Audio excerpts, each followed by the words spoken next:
cooperation on CSR and also on corporate governance, and I think that's a good signal of the mutual commitment to work on CSR issues, and that we are committed to learn from each other. And I think there's a lot to learn from each other. A lot of businesses want to learn about CSR in India and vice versa. So I think that's a very important signal. Then from the global perspective, as said, I've been chairing the negotiations on the guidelines for multinationals on CSR. Basically, the question they are answering is, how do businesses address challenges of doing business in a globalized world? And for that purpose, the OECD guidelines have been designed specifically on responsible business conduct. And the guidelines contain provisions like in your Indian CSR guidelines on labor, on environment, on anti-bribery, on basically all main elements of the CSR debate. And as you probably know, it's considered to be the most comprehensive government-backed set of guidelines in the world, and it has a unique implementation mechanism. I think that's the most important element of the guidelines, because it has a grievance mechanism. And there are a lot of standards in the world like ISO and Global Compact, but the unique thing of these guidelines are that they have a grievance mechanism, which is basically a problem-solving mechanism. So if an NGO has got a problem with the business, the government has to provide their good offices and try to mediate between the parties and try to solve the problem. That's a very powerful tool, I think. A couple of weeks ago, the new guidelines, which I negotiated, was adopted by the 42 ministers, chaired by Hillary Clinton in Paris. And I think it's good to say that the guidelines are no longer sort of rich man's club set of guidelines, because in the last couple of years, a lot of developing countries have joined the guidelines, like Brazil, like Argentina, like many other countries in Africa. And there are a lot of developing countries wanting to join the guidelines. And I think it's also very useful that developing countries provide their input in the negotiations. And just a couple of things they have done, which are, I think, interesting for India as well. What developing countries always say is it should not be used for protectionist purposes. That's one thing which is very important. And another thing which the developing countries have said in our negotiations, it must be very clear that if multinationals smell trouble somewhere, that they don't disinvest or disengage directly, because sometimes then the problem gets worse. So disengagement or leaving the supply chain is only a last resort measure. Basically, what multinationals have to do if they see problems, they have to try to improve the situation instead of running away. And I think that has been a very, very good input by developing countries in negotiations, and they have been taken on board. And I know that India is of course not part of the guidelines, but I think across the world, everybody involved in the guidelines, there was a large consensus about the interest of working together with India, and I think that's an important signal from the countries involved in these guidelines. There are basically two elements why they are interested in that, and I think first of all is because the Indian companies are part of global supply chains. That's the first thing. So they are part of the supply chains which are running into OECD countries and in countries which are adhering to the guidelines. That's one thing. And the other major development has been that Indian companies and Indian multinationals are now a big force of investment in the world. So they are a major player in the world market, and that's why it's important to get cooperation with India as well. And I think, well, the signal was, well, it's not the purpose of basically pushing India into the OECD guidelines because we are very well aware and we very well respect the vision that India is developing its own CSR guidelines.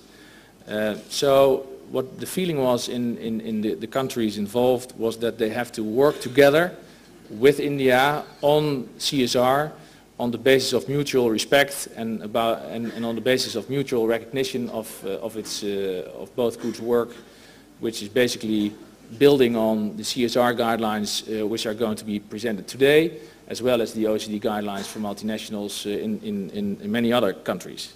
So I think that's a very good, important signal, and it could be an interesting and promising way forward.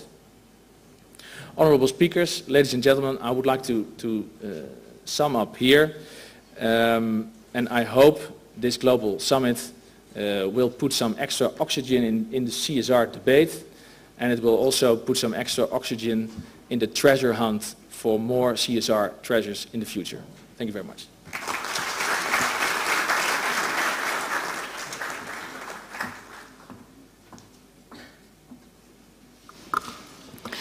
Thank you very much, Dr. Raul, for sharing some of your ideas and also the policies and practices of your country. Thank you very much. I would now like to introduce our next speaker, Dr. Rajendra Sisodia, Professor of Marketing, Chairman and Co-founder of Conscious Capitalism Institute, Bentley University, Massachusetts, the USA. A founding member of the fast-growing Conscious Capitalism movement, Dr. Sisodia is Professor of Marketing at Bentley University. He has an MBA in Marketing from Bajaj Institute of Management Studies in Bombay and a PhD in Marketing and Business Policy from Columbia University. In 2003, Dr. Sisodia was cited as one of the 50 leading marketing thinkers and named to the Guru Gallery by the UK-based Chartered Institute of Marketing. Bentley University honored him with the Award for Excellence in Scholarship in 2007 and the Innovation in Teaching Award in 2008. He was recently chosen as one of the 10 outstanding trailblazers of 2010 by Good Business International and one of 2010's top 100 thought leaders in trustworthy business behavior by Trusts Across America. Dr. Sisodia has published 7 books, 2 of which Dr. Chaturvedi has already named, and he has written over 100 academic articles and writes frequently for the Wall Street Journal. His work has been featured on the New York Times, Fortune Financial Times, the Washington Post, the Boston Globe, CNBC, and numerous other media outlets. Dr. Sisodia was co-founder and chairman of Ad Alive Incorporated from March 2000 to June 2002. He has consulted and taught executive programs for numerous companies, including AT&T, Nokia, Boston, etc. I now request Dr. Sisodia to deliver his address.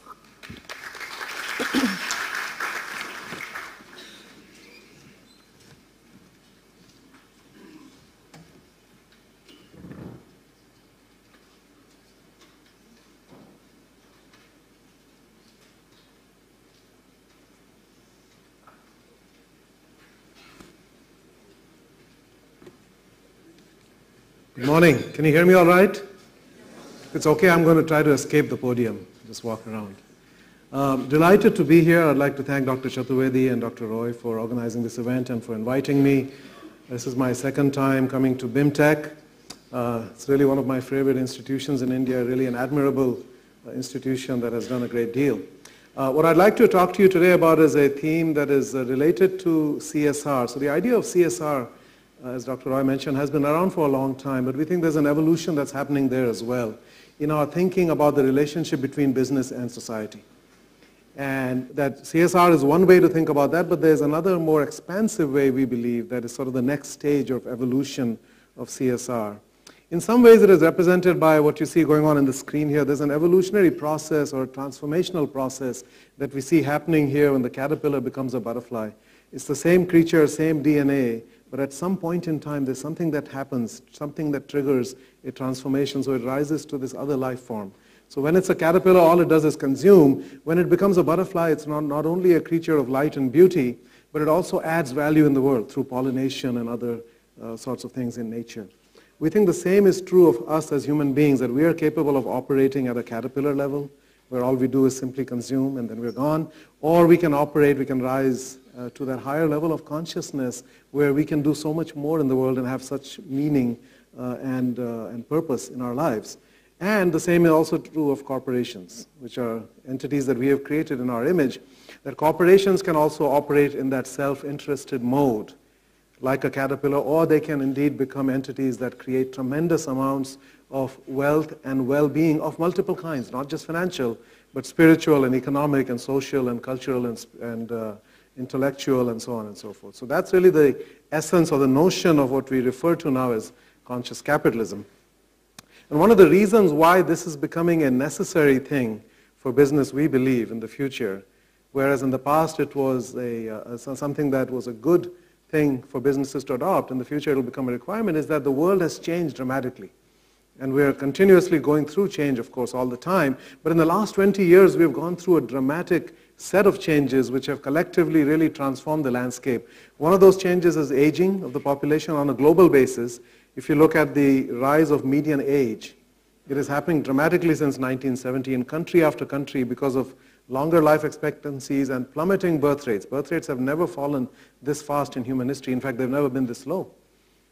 And in about 80, 90 countries in the world, birth rates are well below replacement rate, which is 2.1. Some countries, they are 1.1, like Japan.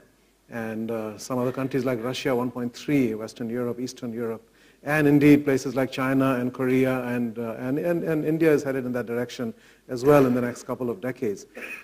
So when you put all of that together, it says more people in society are at the later stages of life, midlife and beyond. Median age in the US is 43, it's 48 in Western Europe, it's about 55 or 53 in Japan. So it says society as a whole is shifting, and value systems shift. People start to think more about meaning and purpose and legacy when they get into that stage of life. And that impacts the whole culture.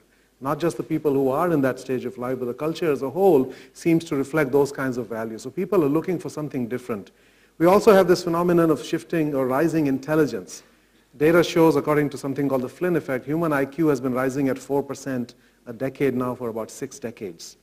Just think about the cumulative impact of that. The average IQ of 100 today would have been about 130, 140, maybe 60 years ago.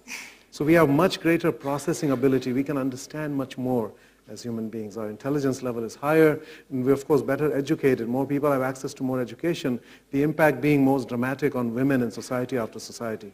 Just to give you recent data for the US now, about 40% of the population goes to college. Of them, 60% are women, and 70% at the master's level. And a century ago, it might have been 10 or 15% women. It's a huge shift. So it says white-collar professions will be dominated by women in many societies. And the trend is in that direction in most societies. The legal profession, the medical profession, education, public service, and even business. 70% of new businesses are being started by women today in the US. The last holdout is corporations. Only 18 of the Fortune 500 are led by women, but that number is rising rapidly as well. It used to be 0 20 years ago. And it's also bringing a new approach to leadership. One that is based upon nurturing, caring, compassion, relationships, and not based upon domination, aggression, winning, etc., which is sort of a masculine-dominated perspective. So leadership values are shifting even for men. The men who are leading today and in the future are very much reflecting the new ethos that is out there in the atmosphere. Of course, we mentioned, Dr. Chaturvedi mentioned transparency. We are living in an incredible era of transparency. We are informed about everything that goes on in the world almost instantaneously because of the web. So 10 years ago, 20 years ago, the richest person in the world did not have access to the kind of information that anybody has today, instantaneously for free, anytime, any place. And think about the impact that has. Everybody's operating with glass walls. Whatever is going on inside, if you don't want it to be known or on the newspaper tomorrow, don't do it, because it will be. And this is a great thing. Good companies have nothing to fear from this. Right? And good governments have nothing to fear from this. So this is a very positive trend that, they say the best disinfectant is sunlight. That this is actually